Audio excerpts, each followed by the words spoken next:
चैतुकवाड़ी अंधविश्वास, प्रेम और रहस्य से भरी कहानी।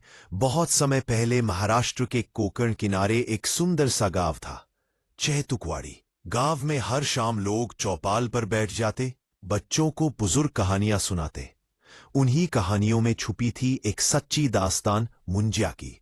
भाग 1, मुंजिया और मुन्नी की अतृप्त प्रेम कथा। साल था 1952। गांव में रहता था एक 10 वर्ष का लड़का, गोतिया, जिसे उसका परिवार प्यार से मुंजिया बुलाता था। मुंजिया सामान्य बच्चों से अलग था। उसकी आंखों में हमेशा चमक, पर दिल में एक अजीब बेचैनी थी। उसकी दुनिया थी एक ही, मुन्नी। मुन्नी उससे 7 साल बड़ी थी, फिर भी गोतिया का दिल बस उसी के लिए धड़कता था। रोज वो मुन्नी के पीछे पीछे घूमता, उसकी पसंद की बताशे लाता, फूल लाकर देता। पर मुन्नी उसे छोटा भाई मानती थी। मुंजिया का किशोर दिल इस अस्वीकार को सह नहीं पाया और वह जल्दबाजी में बड़ा बनना चाहता था। अब्बा के पुराने किताबों से उसने कुछ काला जादू सीख लिया। एक दिन आधी रात के सन्नाटे में वह अपनी छोटी बहन को लेकर पेड़ के नीचे गया, अपना सिर मुंडवा लिया और काले तंत्र का हवन तैयार कर दिया। वहां उसने भैया दूज के दिन बहन की बलि देने का प्रयास किया। इतने में गांव वाले पहुंचे, सारे जंतर मंतर तोड़ दिए। लेकिन उससे पहले दुर्घटना हुई और गोतिया, मुंजिया की खुद की जान चली गई। गांव में मातम फैल गया, लोग बदनामी से डर गए।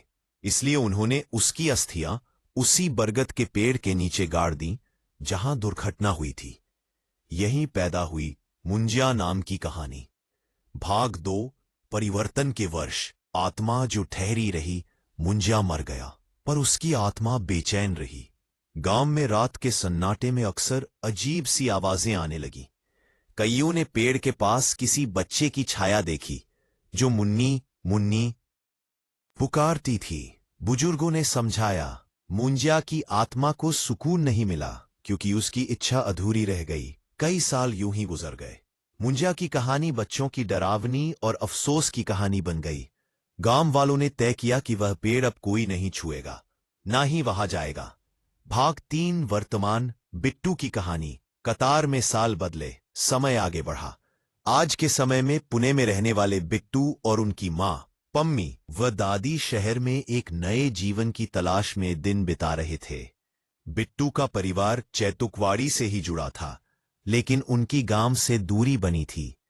एक छुट्टी में बिट्टू अपनी मां और दादी के साथ गांव लौटा।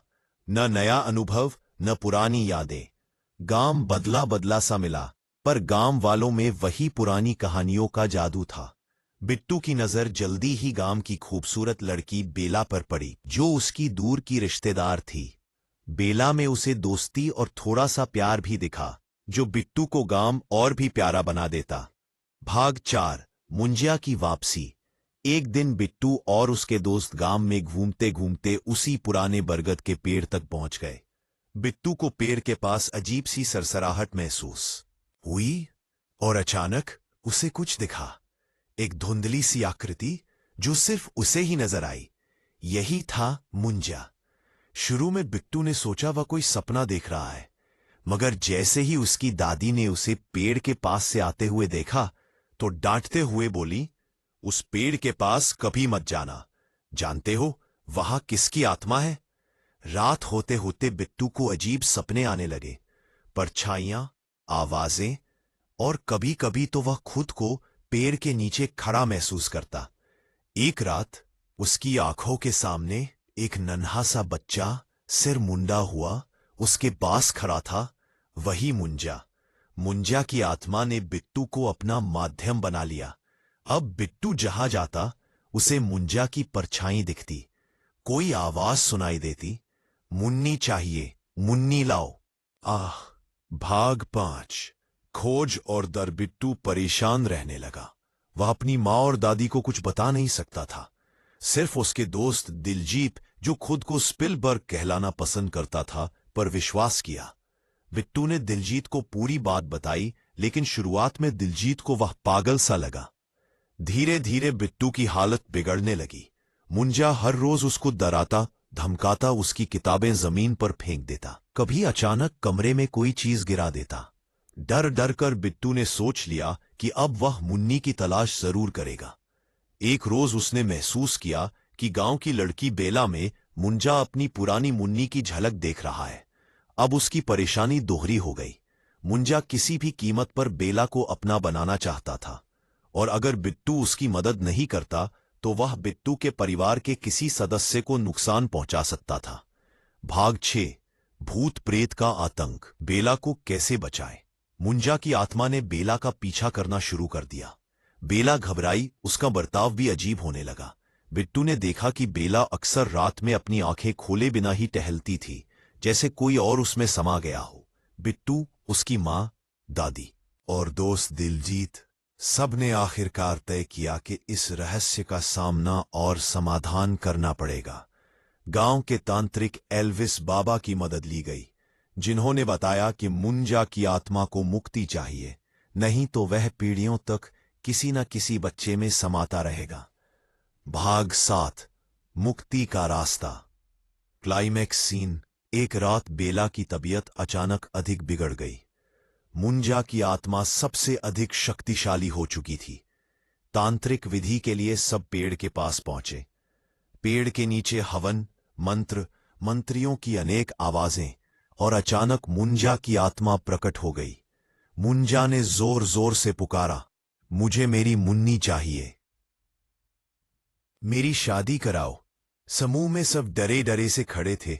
बेला बेहोश थी। तांत्रिक बाबा ने समझाया, मुंजा, तुम्हारी इच्छा अधूरी थी, पर अब बेला को नुकसान नहीं पहुंचेगा। तुम्हारी आत्मा को शांति की असल सीढ़ी है क्षमा, अपनापन और मोह का त्याग। बिट्टू आगे बढ़ा। उसने पेड़ के नीचे वही तामझाम दोहराए जो मुंजा ने सालों पहले किए थे, परंतु इस बार बलि नहीं दी, बस आत्मा के नाम से प्रार्थना की और बेला की रक्षा की कामना की। बेला की आत्मा धीरे धीरे शुद्ध हुई और मुंजा की आत्मा को मोक्ष मिलने लगा। भाग 8, समाप्ति। डर और प्रेम की सीख सुबह नई रोशनी के साथ हुई। बेला बिल्कुल ठीक थी। बिट्टू और उसका परिवार सुरक्षित थे। पेड़ के नीचे फूल चढ़ाने गए तो महसूस हुआ वहां अब कोई डर नहीं था, बस शांति। गांव के बुजुर्ग बोले, इच्छाएं जितनी गहरी हों, मोह और अत्याचार का रास्ता कभी सच्चा प्यार नहीं दिखाता। सच्चा प्रेम त्याग मांगता है, स्वार्थ नहीं। आज भी गांव चैतुकवाड़ी में हर रात जब हवा फूलों को सहलाती है, लोग अपने बच्चों को यह कहानी सुनाते हैं, मुंजा की, जिसने मोह त्याग कर आखिर अपने मोक्ष का रास्ता पा लिया।